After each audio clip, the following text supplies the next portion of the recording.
Hey everybody, Marcos Villegas being joined here with Joseph Jojo Diaz Jr., who fights August 11th, second chance at a world title, now going for the WBA title against Jesus Rojas at Avalon in Los Angeles. Jojo, man, it's been a while since I talked to you. You had that fight with Gary Russell, which I want to tell you, you did a great job. And I want to get into that, the experience, the learning of that coming in this fight. I guess now that it's after and you've had a few months to really analyze and see how you fought and what you learned from that, what can you take from that whole experience? Oh man, overall it was just a great experience. Fighting on one of the biggest stages on Showtime Network for a world title, for a WBC world title against a great champion in Gary Russell Jr. It was just a great experience overall. I had a very good camp. Everything was going well. We made weight, and then come fight night, man, I was very anxious and eager to get inside the ring. And once I got inside the ring, I started filling them out. I started letting my punches go in the second, third round, and then I just started tensing up. I felt like I started applying that pressure with Gary Russell Jr., but not being active applying that pressure. And I feel like I was just applying that pressure with defense, trying to my whole game plan was to go out there and apply pressure, get him tired to the point where he's just going to stay there, and then that's when I could just pick him apart and land my hard combinations to the body and pick my shots to the head. But man, hats off to Gary Russell Jr., man. That boy was in shape. He came well prepared. He fought every single round in shape and in conditions, very smart. Fought a beautiful game plan, utilizing his jab to the body, jab on top, keeping his composure, and landing combinations and getting out of range. I feel like I watched the tape about 100 times already, man, my fight, and I just get very, very mad about myself, knowing that I am an elite fighter and I could compete with these guys, but I could beat these guys as well. If I just would have went in there with a different game plan, if I would have been more active when I was applying that pressure, if I would have utilized my jab a little more, if I would have been more active with my punches instead of just keeping my guard up. So I was very down on myself because I know what I'm capable of doing, and I was training my whole life to become world champion of the world and to become champion and to be the best champion at 126 pounds. But none of that happened, and I was very down on myself and stuff. And then, man, it was just, I started praying to God. And then 2 weeks later, man, it was weird. I was at my house.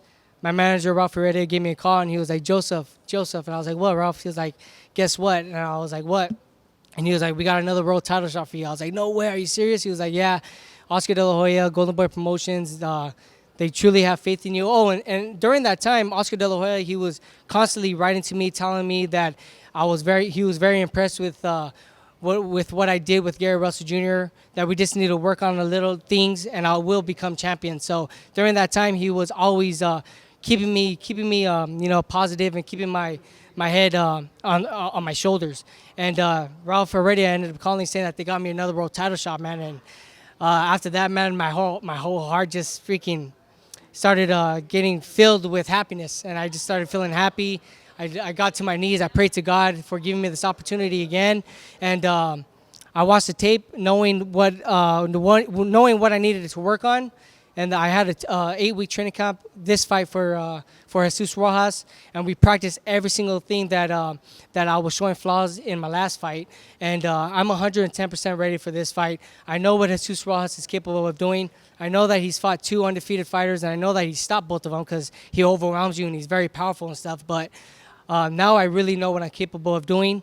Like I said, I fought on the biggest stage in boxing on Showtime, on a main event, on a big card, for a world title, having people booing me when I was walking inside of the ring. So I already witnessed all that. I gained all that experience. So come fight night, I'm just gonna have tunnel vision. I'm be very focused, and my whole thing is on August 11th is just to get that world title around my waist. So my main focus is just Jesus Rojas that night. So watching that fight that you had with Gary Russell, I remember in the 4th or 5th round, I texted one of my friends and I was like, oh shit, I think Jojo's going to do it, because you kept attacking the body. Russell adjusted. He started holding a little bit more to kind of stop your pressure as well. And then your activity just dropped down. It had a lot to do with Russell adjusting, but also, did it have anything to do with the conditioning at all, or what happened there? Because it seemed that you weren't as active anymore to the body. No, it wasn't my condition. My condition was there, man. I was doing a lot of sprints during my training camp. I was going 12, 14 rounds every single time in sparring. I was in shape, man. I had my proper rest and stuff. It's just that I started landing some vicious body shots on Gary Russell, and I know he was feeling them, but he was landing some good body shots here and there as well, keeping me at bay, keeping me thinking. And whenever I did have the opportunities to be on the inside and try to throw my shots, the referee would break us apart. So I wasn't able to land those shots that I wanted to on the inside. Like I said, Gary Russell, he took full advantage of those opportunities, especially when the referee started breaking us. He would just fight on the outside, jab again, make me at his range and make me not fight on the inside. And with that, I should have just changed my whole game plan. I should have not wanted to be the aggressive, not wanting to bang because I know that the referee wasn't letting us bang on the inside. I should have just fought a different fight, fought a little smarter, fight him on the outside and box him like how I usually do, box, fight on my range, fight on my pace. But like I said, it was for a world title shot, man, and I was fighting at his hometown, so I knew that I had to go out there and give it my all, and I knew I had to be the aggressor in there. But I wasn't active enough like I should have been, and I learned a lot from that fight. Now I know better, and this time around it's just going to be completely different. It changed me completely, physically and mentally. I'm a whole different person now, man. After this loss, knowing that I had that opportunity. That opportunity was presented to me, but at any given time, the opportunity could just shut down and you don't have it anymore, man, and you end up losing it. So I'm very fortunate that God gave me this other opportunity, and I'm very, very dedicated with my self-being, with my preparation for this fight. And come August 11th, I will be champion of the world. Now, watching that fight too, and I know after, I don't think you lost the fight, but I don't think you lost really any stock or anything like that in terms with the fans. I think a lot of people saw that performance, thought like, hey, Jojo belongs up there. He showed that he can, and because of that performance that you had, it obviously put you into this title shot. But I think it showed you like, hey, this kid does belong. He's still young and he's still learning. In terms of Russell, is he as good as they say he is? Gary Russell Jr. Like, did you from what you saw in there, like, was it what you were expecting or the thought you had in your mind in terms of his speed and power and all that? He's just really, really fast. He's not powerful. He don't hit as hard as people say he does, or he don't have that knockout punch that is going to hurt you.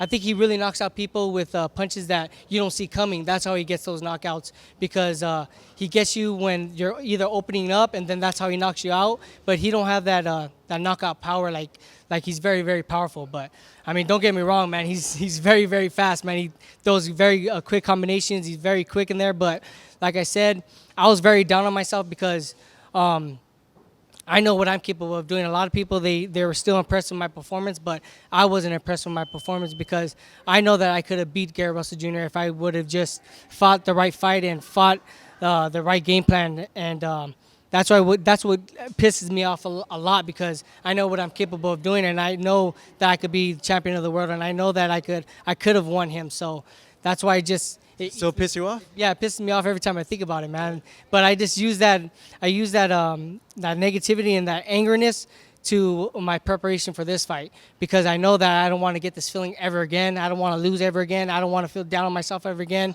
especially knowing that I trained my ass off, and losing is just it's very man, it's something you can't describe. It's very hurtful, man, just for yourself being. So I'm never going to go through that ever again. I'm very fortunate that I have a great manager and a great team behind me, keeping me positive, keeping me motivated, and keeping me disciplined, and making sure that I'm 110% ready, and I'm hungrier than ever, and I just can't wait to this fight, because I'm going to showcase to everybody August 11th what I'm all about. In terms of Rojas, what do you make of the last fights he's had in the last performances that he's shown in the ring? Rojas, he's a beast, man. He's a beast. He just keeps on coming. He's very strong, very aggressive, very eager, and very ferocious, man. He throws a lot of combinations. He gets you to the point where he's just constantly overwhelming you with that pressure, where you start getting tired and fatigued, and you're just staying there, and then that's when he starts hitting you and clobbering you and ends up catching you and hurting you, or either dropping you or stopping you. His last two fights, he fought undefeated fighters, Abraham Lopez. I don't know if Claudio was undefeated or not, but he was a champion, and he ended up stopping him too. And these guys are both good fighters, man, great fighters. Abraham Lopez, he was a good prospect coming up, and Claudio, he was a great champion.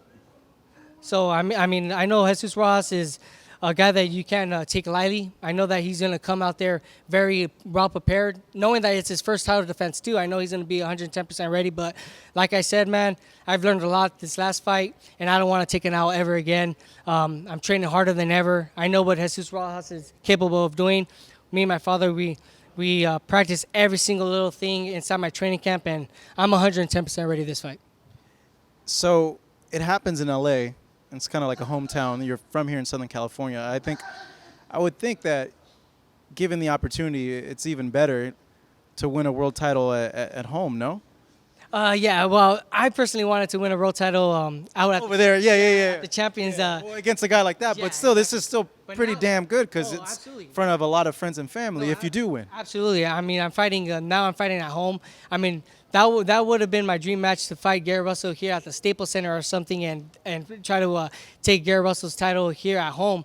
But now I'm getting the opportunity to fight Jesus Ross, the WBA champion, here at home in front of all my hometown fans. It's just a blessing. It's a dream come true, and I'm very excited to go out there and put my skills to the table and put my skills to a test against a tough champion. And I'm gonna go out there and give everybody a great fight. No, not even just the people at home. All the people watching on Facebook Watch. There's going to be millions of people watching on Facebook Watch. And I'm just very fortunate to be a part of this big event. I was able to host the first Alley Fight Club when it started kicking off again. I remember that. Yeah, Yeah, that was a long time I ago. think What it was about dang? 20, Yeah, it was. Yeah. I Whoa. was able to kick that off. Man, I'm getting old. Fuck. Me too, bro. Me too. And then Golden Boy, they're giving me another opportunity to kick off this Facebook event. I mean, it's a whole different animal, man. It's gonna give me that exposure and give me a whole different fan base where I could build my brand outside of the boxing world and where I could become that mega star that I truly want to believe so and that I truly want. So I'm just excited for this opportunity, and I'm just ready to go out there and perform at my best August 11th. How emotional do you think it's going to be if you do win? Man, very emotional, man. Yeah, I'm probably gonna be crying. You're probably gonna see a couple tears and stuff. I'm gonna have that little freaky, ugly crying face in the ring. But Have you already pictured it in your yeah, mind? I already pictured it in my mind. Every time when I'm like running and stuff, I picture my hands getting raised, and then my father lifting me up or my manager lifting me up. And I just get emotional, man, because all the hard work that I've been through, man, all the ups and downs, all the struggles me and my father, not only my father but my family, myself, have been through, man. It's just a lot of things that people they don't see, that we don't show to the limelight. We keep between ourselves, but I mean, there's a lot of up and down that goes in with any fighter every single time out when they're preparing for a fight. So knowing that I'm gonna finally achieve the goal that I've been waiting for my whole entire life, it's gonna be very emotional. I'm gonna be very excited. I'm gonna dedicate that title to my father, to my family, to my city, to all the kids that are looking at me as a role model. I just want to showcase to everybody that if I could become champion, and if I could achieve the goal that I truly wanted to do, and I worked hard at it, anything could happen. You guys could achieve anything you guys want to do, no matter what you guys want to be in life. As long as you guys work hard and as long as you guys are motivated and disciplined and dedicated to whatever you guys want to be, anything is possible. And that's what I truly want to believe and showcase to everybody, is that dreams do happen as long as you guys put your mind to it. Yeah, kids, work your ass off. Work your ass off, guys. Don't And slack you'll off. get to where you want to get to. Exactly. Jojo, thank you, man. I really Thank you, bro. appreciate it. August Appreciate it, 11th, man. this man right here, fighting for the WBA world title against Jesus Rojas. It will be on Facebook Watch. Give it a like and watch. See you guys. Marcos Villegas in Los Angeles.